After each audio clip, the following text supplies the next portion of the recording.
Hello, friends. It is time for Writer's Workshop.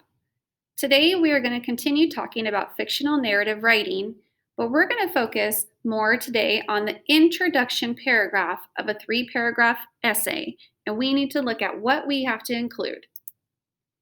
So we already know that a fictional narrative is a made-up narrative, a made-up story that has a clear beginning, middle, end.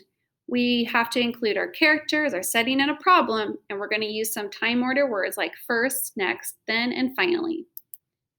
We also know that when we go to write, there is a writing process, and we have talked a lot about pre-writing. Remember, that's generating ideas and also organizing our ideas. But today, we're finally going to get in to start drafting, and when we draft, it's the first time we're actually going to write what we want to say in complete sentences. And today we're going to be drafting our introduction paragraphs.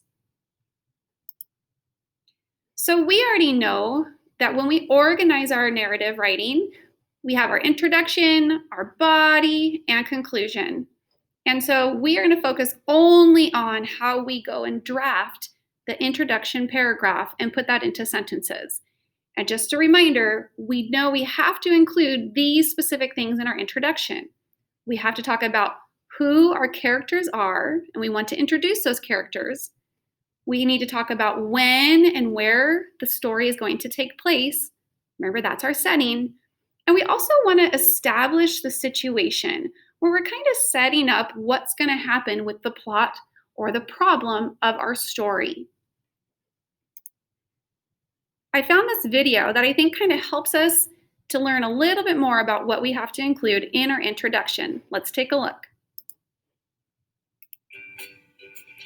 Realistic Fiction Writing for Kids, Episode 3, Writing an Introduction. In the last episode, I started brainstorming some ideas.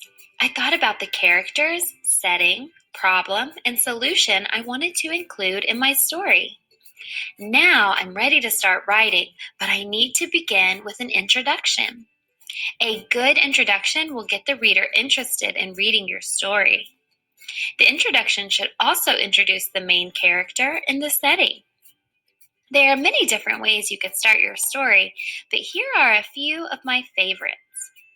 1. Describe the setting, especially if there is something special about when or where your story takes place. 2. A sound, starting with a boom or a bark, will definitely get your reader interested to read more. And 3, dialogue. You can start your story with a character talking. I'm going to try to use a combination of all 3 of these ideas for my introduction. So here we go. One winter day, Mary was cuddled up on the couch with her dog, Sam. Swish! Wow, it sounds like a blizzard outside, said Mary. Sam ran to the door and barked to go outside.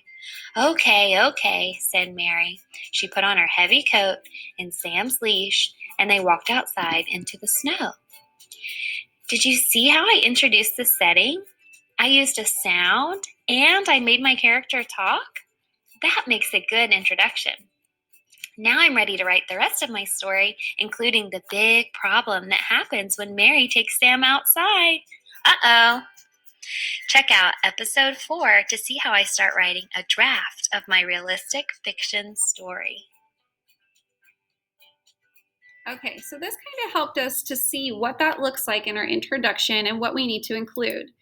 Now, notice that when we watched that video, they talked about the first thing you always want to do in any type of writing, whether it's going to be a narrative or an opinion or even an informative, is we always have to hook the reader. We want to make sure that the reader is interested in what we're going to write. And a few ways that we can hook the reader in a narrative is we can use dialogue. And so this would be the very first sentence that your reader reads.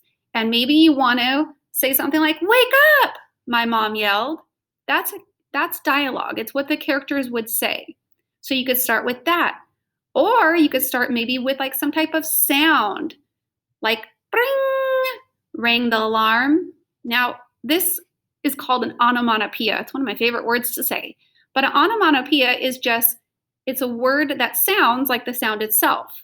And so if you want to start your introduction with something like swoosh, And then he said the ball went right past his head. That's a really cool way to hook the reader for them to want to read more. And then another thing that you could do as your very first sentence to hook the reader in your essay is you can ask a question. Something like this: have you ever been late on the first day of school? Well, then after that, you can go into your actual narrative about being late on the first day of school. So these would be 3 ideas that we could start our introduction paragraph, the very first sentence. And then once we hook them, that's when we're going to come over and we're going to talk about our characters, our setting, and our situation. So here's an example of an introduction paragraph. So remember, friends, this is only the very first paragraph of our narrative, because after this, we will be talking more about the body paragraph where we have the setup, the mix-up, and the fix-up, and the conclusion. But again, this is only the introduction paragraph. Let's take a look. Rattle, clink, rattle. Disappointed, Seamus Swinton shook the tip jar by his cash register. There were only a few pennies at the bottom of the big glass jar. It was as empty as his gourmet ice cream parlor, Swinton Scoops, featuring fresh-made ice cream each day in unique flavors. Seamus looked over the 14 flavors he made that morning: chicken noodle soup ice cream, anchovy ripple, cream of blueberry and spinach. All of these flavors were so much more complex and so much more healthier than boring old vanilla, chocolate, and strawberry. So why didn't he have any customers? Whew, this is a really good introduction. But the thing I want to point out is this writer starts with a hook and says some sounds: rattle, clink, rattle. And so we're imagining like the money in the jar rattling around just by listening to that sound. Then the author introduces the character. And so here is Seamus, and he is the owner of the ice cream parlor, which is our setting. So the ice cream parlor is the setting where it's taking place. And then we have the situation. Well, we know he's making ice cream, but they kind of seem weird flavors, right? And the situation is customers are not coming. So maybe the rest of the story, when he goes to write it, will tell us why and why the customers aren't coming and how he's gonna get them to come. But this sets up that situation for us. So in my classroom, I've done this before where I'll show students a picture and they look at a picture like this and I tell them they have to create a narrative story based off of what's happening in this picture. Now, I know we don't get snow here in Southern California, but hopefully you've either been in snow or you've seen it on TV and you've seen people playing in it, because that's going to help you if you have to go write a story about this. But what I did is I had my students start their narrative. And I had a student who came and said, Miss Alpine, I know what I want to put in the body of my essay, and I also know what I want to put in my conclusion, but I am stuck with the introduction. And I said, okay, well, let's take a look. So he told me that in the body, he knows he wants to talk about neighborhood kids who ambush 2 brothers with a snowball fight. And the brothers end up fighting back, and the neighborhood kids run away. And I was like, that's a pretty good plot, a pretty good problem. And he even said in his conclusion, he said, I know I want the brothers to realize that they can work together as a team. And I said, okay, well, let's think about what we need to include in our introduction paragraph. And I said, we need to start with a hook. So remember, you could start with them saying something, you could start with a sound effect, or even asking the reader a question.